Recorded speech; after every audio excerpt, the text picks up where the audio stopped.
Pagi menjelang siang, teman-teman semua. Perkenalkan, nama saya Edo. Saya merupakan cuman seorang ini ya. Saya seorang pedagang dan pendampingan pembudidayaan lebah untuk kepentingan penjualan saya sih sebenarnya. Eh, Kebetulan saya di sini diundang oleh Pak Didik langsung untuk memberikan sharing tentang apa yang saya lakukan dengan budidaya lebah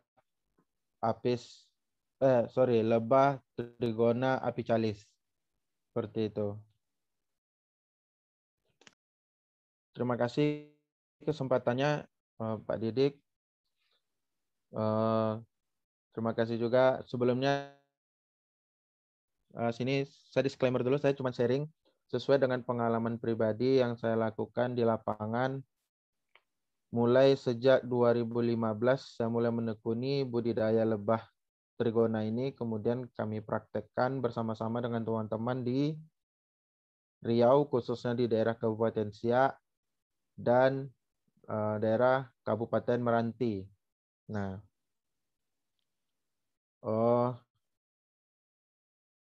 ya ini nama saya Edo. Saya lahir di Riau, tepatnya di Desa Perawang. Saya profesinya seorang pedagang madu dan pembudidaya lebah madu.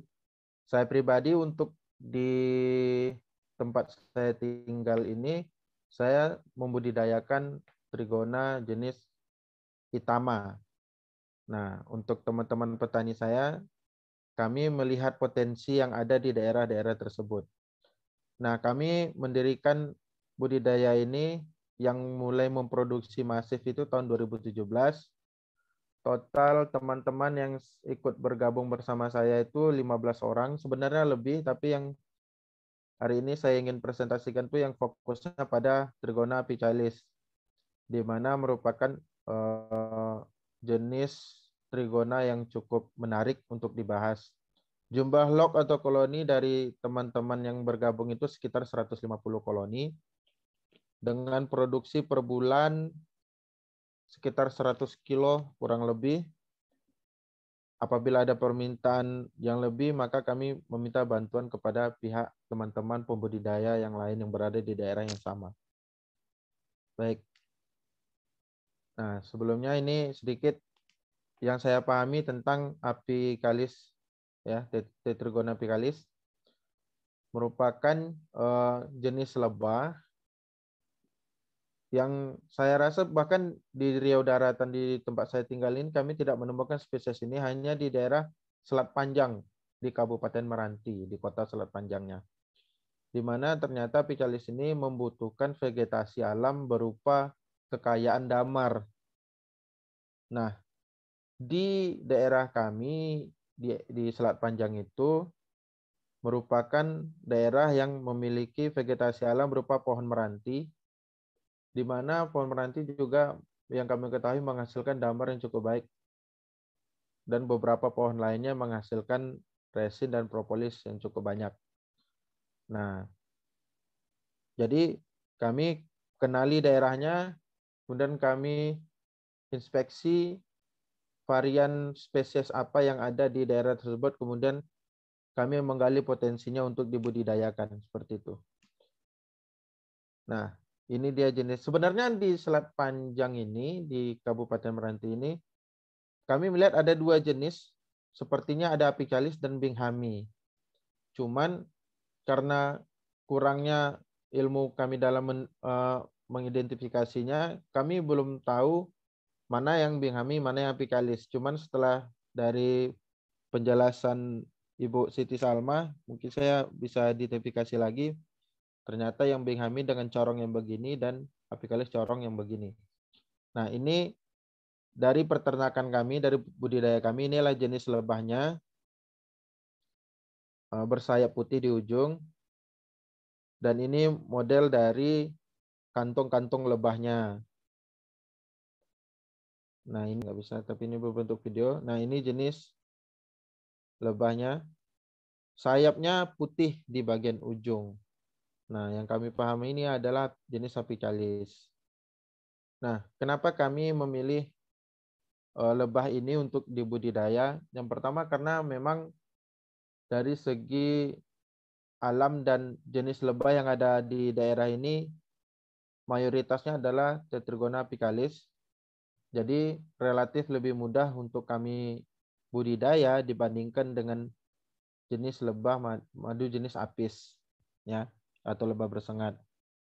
Nah, eh, keuntungan lainnya adalah kami tidak terlalu disibukkan dengan kekuatan pangan si lebah, di mana vegetasi alamnya sudah sangat mendukung untuk pembudidayaan lebah ini. Jadi kami tidak jauh-jauh, misalkan kami mengambil koloninya dari hutan, cuman jarak hutan dengan tempat budidaya kami itu tidak terlalu jauh, sehingga si lebah tetap mendapatkan sumber pakan yang berada di sumber hutan tersebut, seperti itu.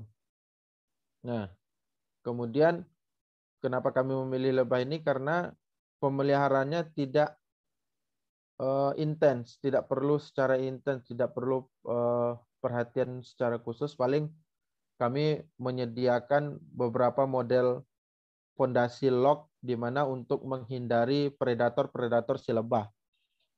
Nah, seperti cicak atau kodok atau semut dan predator-predator lainnya.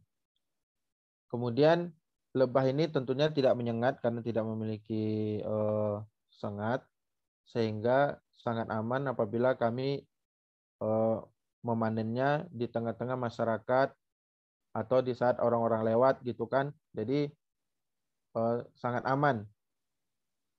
Nah, dari pengalaman kami, lebah ini belum kami temukan ada hama atau penyakit di dalam sarangnya.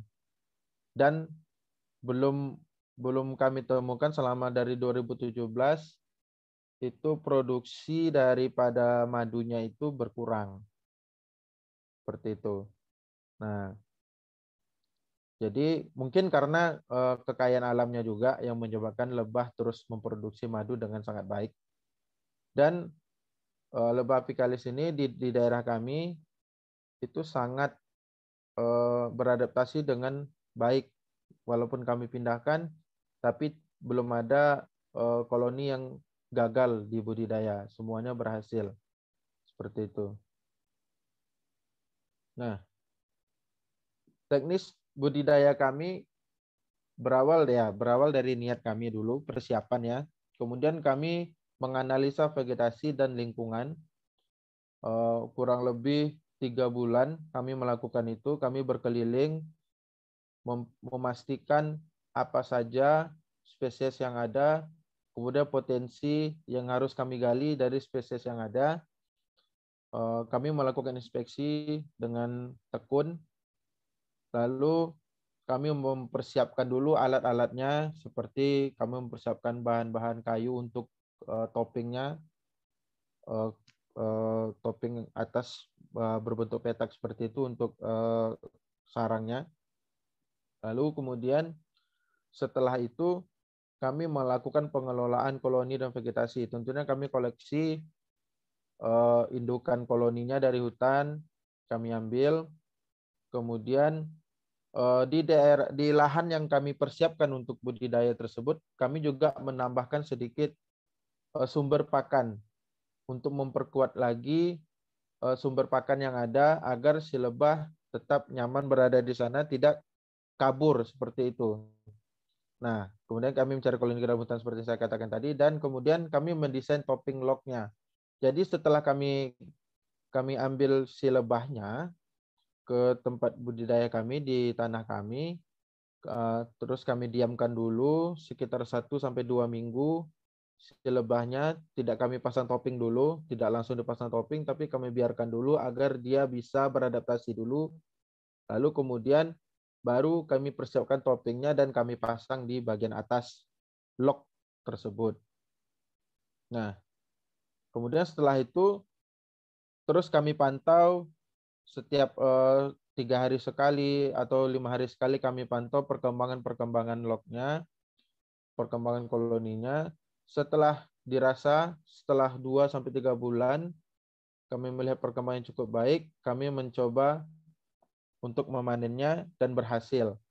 Nah, kemudian kami memanfaatkan produk dan jasa dari si lebah ini. Yang kemudian kami kembangkan produk turunannya, cuman saat ini memang yang kami manfaatkan hanya madunya saja, karena juga kurangnya ilmu saya pribadi dalam pengelolaan produk turunannya seperti mengelola propolis dan lain-lain, saya belum ada ilmunya.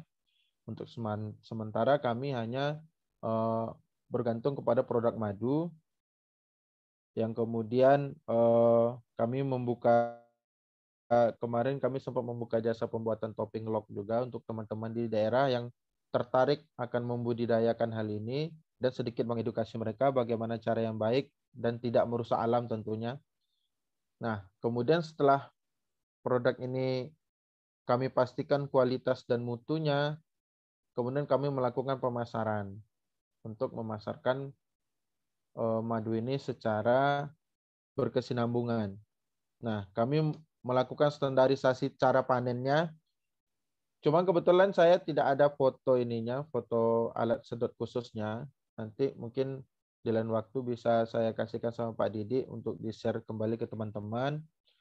Ada alat sedot khususnya. Kami menstandarisasi alatnya, kemudian jadwal panennya, kemudian wadah-wadah yang kami gunakan itu khusus untuk agar madu yang kita produksi itu tetap terjaga kualitasnya.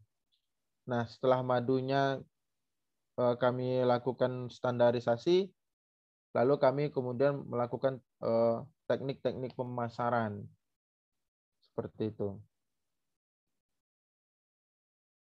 Nah, ini adalah vegetasi sumber nektar atau polen yang berada di lingkungan Selat Panjang di tempat kami budidaya, yaitu ada pohon kelapa, kemudian pohon karet, kemudian pohon pinang, kemudian ada juga sebagian kecil di situ berkebun kopi Liberica.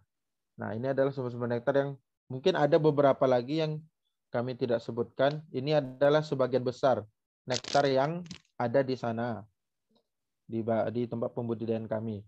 Nah, kemudian karena dia jenis apicalis, tentunya dia berada dekat dengan sumber damar atau resin. Nah, ini yang kami bisa identifikasikan pohon-pohon yang ada di sana. Sebenarnya ada beberapa pohon yang saya pribadi nggak tahu namanya gitu. Nah, ini kebetulan Pak Didik yang sedikit mengedit jenis-jenis namanya. Ini yang dari masyarakat yang disebutkan ada pohon meranti, kemudian pohon mangang atau macaranga yang disebut Pak Didik, kemudian pohon gerenggang atau Cassia alata. Nah, ini adalah pohon-pohon yang umum yang kami temukan di area di sekitar budidaya lebah kami.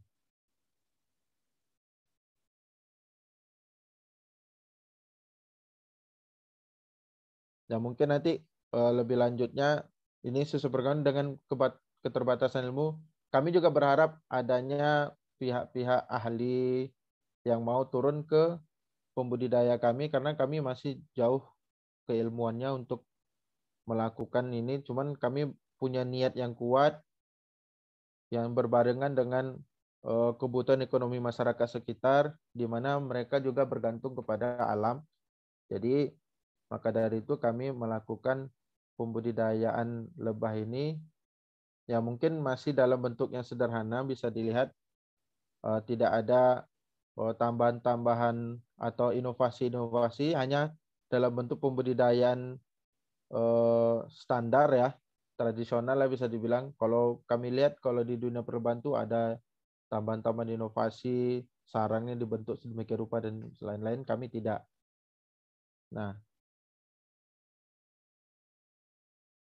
ini adalah potensi peluang pasar madu trigona yang saya pribadi sudah mengkajinya, di mana ternyata pasarnya sangat luas. Bukan hanya di dalam negeri, tapi juga pasar global. Nah, di dalam negeri sendiri, saya sudah memasarkan madu trigona apicalis ini ke beberapa daerah di Indonesia, seperti di Jambi, kemudian di Riau ini sendiri, kemudian ke Bekasi, ke Jawa Barat, ke Lombok, ke Sulawesi, dan beberapa kota di Indonesia. Nah, harga dari madu apikalis ini cukup menggiurkan, teman-teman.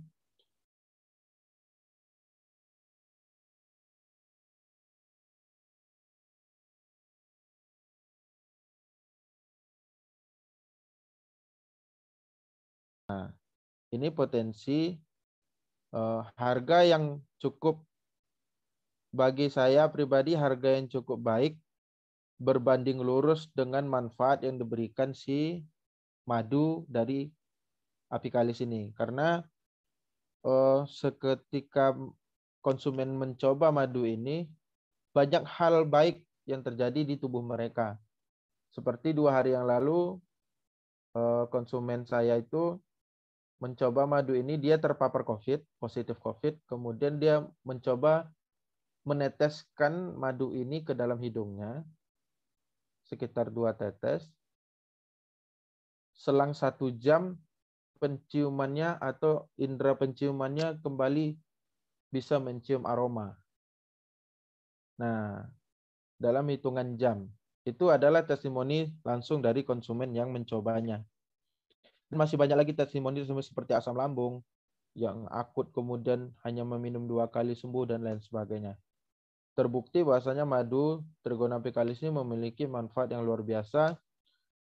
Jadi saya pikir dengan harga seperti itu cukup baik, dengan berbanding lurus dengan manfaat yang ada. Kemudian di pasar global yang saya pahami adalah madu Trigona ini khususnya di Malaysia itu sangat digandrungi oleh masyarakat di sana, di mana ya itu dengan khasiat luar biasa. Yang saya pelajari juga bahwasanya madu Trigona ini memiliki kandungan propolis yang cukup banyak, sehingga memang mungkin itulah penyebab dia apabila dikonsumsi memiliki efek yang cukup cepat di dalam tubuh kita. Nah, saya juga sedang mengkaji pasar global, di mana saya melakukan saya bergabung ke grup-grup VIP bisa ekspor dan segala macam untuk menembus pasar global, dan nanti bagaimana birokrasinya atau syarat-syaratnya, regulasi dan sebagainya akan dikembangkan lagi. Nah, untuk saya pribadi, teknik marketing yang kami gunakan bersama teman-teman, terkhusus saya yang sebagai pendamping pembudidayaan yang juga saya yang mengumpulkan madunya, kami memasarkannya menggunakan Facebook group, grup-grup perlebahan tentunya, atau grup-grup daerah tempatan. Kemudian kami memasarkannya melalui marketplace, berada di Shopee, Tokopedia, Bukalapak, dan lain-lain, yang kami pasarkan secara masif menggunakan iklan berbayar. Lalu kemudian tentunya di dalam WhatsApp grup-grup perlebahan tentunya, atau grup-grup pemasaran, ya banyak, seperti pun guru-guru edukasi, terkadang ada jadwal-jadwal untuk kita boleh memasarkan produk kita. Nah, kemudian yang paling penting itu adalah tim reseller yang saya bangun sejak 2010. Tim reseller inilah yang aktif terus menjualkan produk kami secara masif, secara terus-menerus hingga sampai hari ini. Nah, ini sedikit sharing yang bisa saya sampaikan tentang teknik-teknik marketing, tentang pembudidayaan yang sederhana, sesuai dengan pengalaman pribadi saya, sesuai dengan aktual di lapangan yang saya sampaikan, tidak dilebihi, tidak dikurangkan. Mungkin banyak kurangnya karena keterbatasan waktu. Mungkin cukup sekian yang bisa saya sampaikan. Terima kasih.